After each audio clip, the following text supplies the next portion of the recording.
Hello friends, I am Ritu Sharma. So in today's video tutorial we are going to be discussing constructor and destructor in our program. So we first go ahead with the theoretical aspect, what constructor and destructor are, and then later on see a program. Let's start with today's tutorial. Okay, so let's start constructor in C++. Let's go ahead with the theoretical aspect.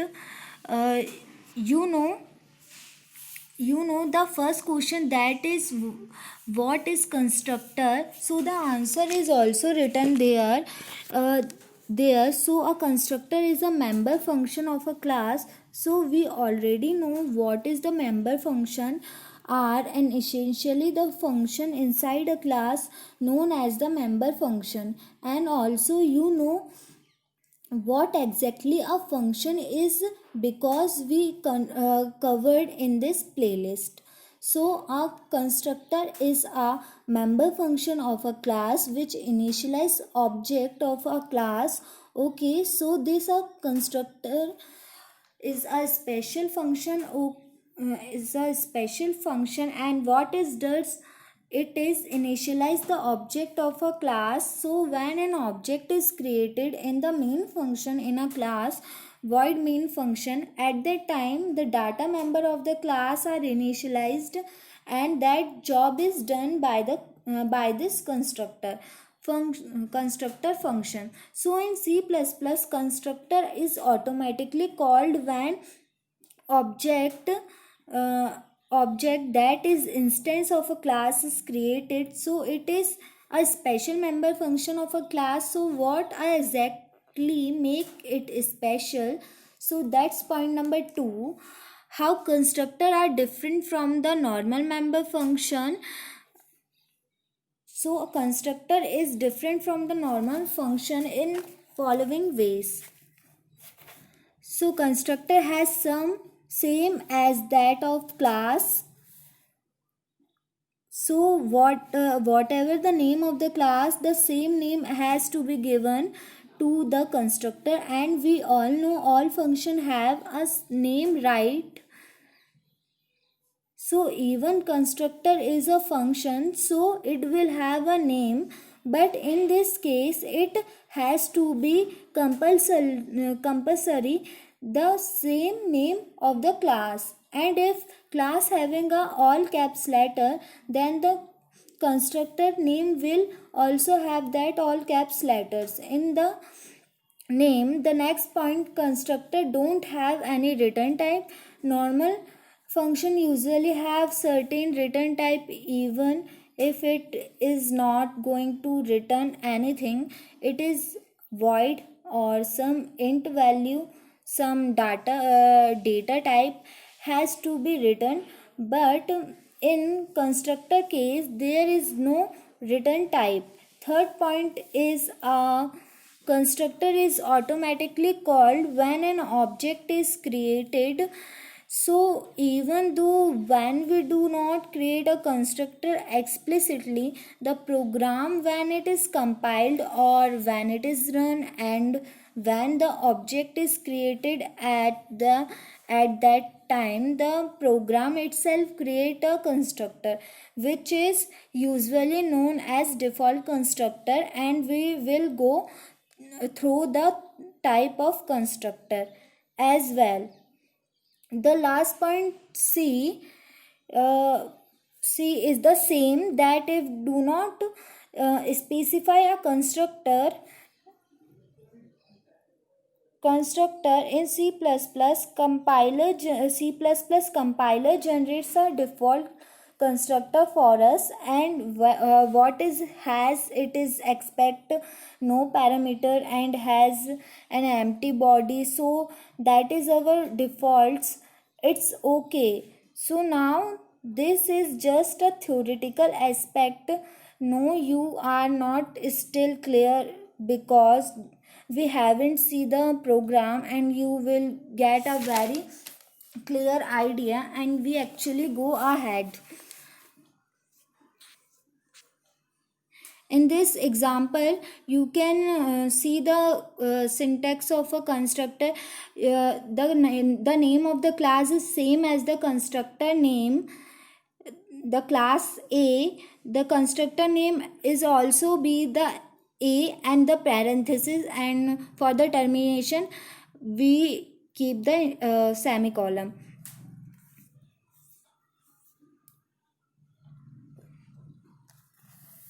So let's move on. There are the three different types of constructor in C++. First one is default constructor. Default constructor is a constructor which does not take any argument. So we know in function we can pass argument or passing parameters in the parenthesis, but in default constructor, for there is no parameter, then there is no parameter. And second one is we have parameterized constructor. In this case we have to pass argument in the constructor. So typically these arguments help initialize an object when it is created. And third one is copy constructor. It is a special constructor, and a copy constructor is a member function which initialize an object using another object of the same class. So there is a special use case of this copy constructor, and there is a concept as well as which is known as a deep copy and a shallow copy, which comes along with this. For simplicity purpose, understand that a copy constructor is a member function which initialize an object using another object. I will show you in case, but there are more uses case of that, and it is not usually used because copy can again is by default called, and it is not only essential when we have dynamic memory and allocation into pictures. In this slide we can see the default constructor. The class cube has a default constructor cube in the block side is equal to 10.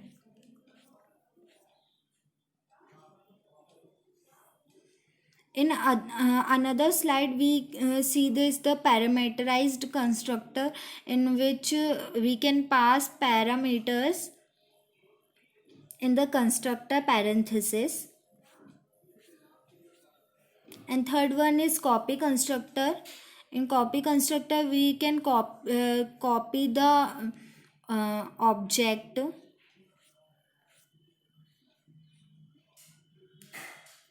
So moving ahead, let's go what destructor are in C++. Destructor, as the name suggests, is a member function again which destruct or delete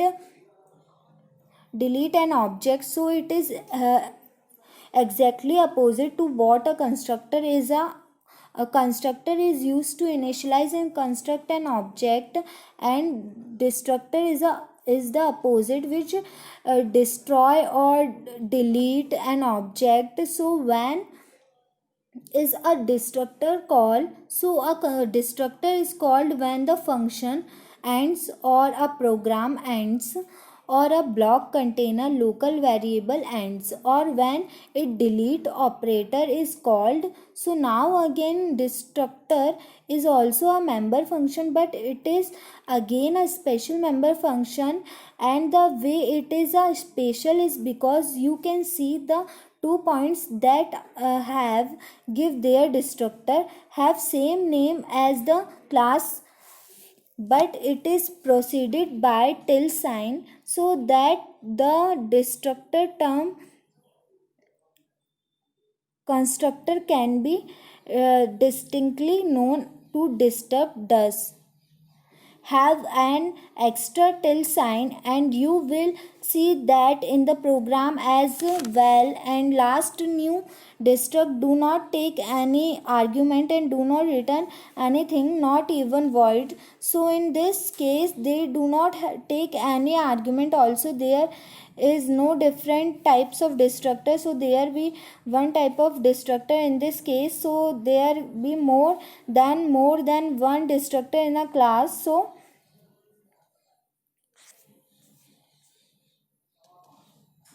Mention there can be no different types of destructor. There can be only one type of destructor in a class with a class name preceded by till sign, and no parameters and no return type. So when do we exactly needed to write a user defined destructor? So usually we do not need to write a destructor explicitly, because the compiler creates a default destructor for us, and that default destructor is pretty decent enough to clear the memory. But if we have dynamic memory allocation or any pointer in class, then that time we have to create a destructor to deallocate that memory. So that's what he what the last point is stating. So when a class containing a pointer to memory allocated in a class, we should write a destructor to release that memory before the class instance is destroyed. This must be done to avoid memory leak, which in essential mean that the memory is allocated but it doesn't properly deallocate.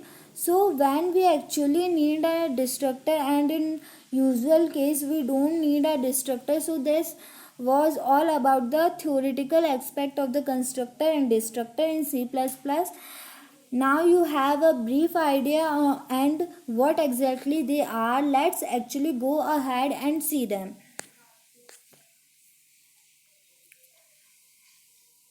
Now we are talking about the constructor overloading. A constructor can be overloaded in a similar ways as the function overloaded. Overloaded constructors have the same name as the class name, but the arguments are different from each other. We can make different types of constructor in a constructor overloading. Here is the syntax of the constructor overloading. You can see this in class name. Here is a default constructor, and there is also a parametric constructor. Both the constructor are overloaded. So thank you friends for watching my video.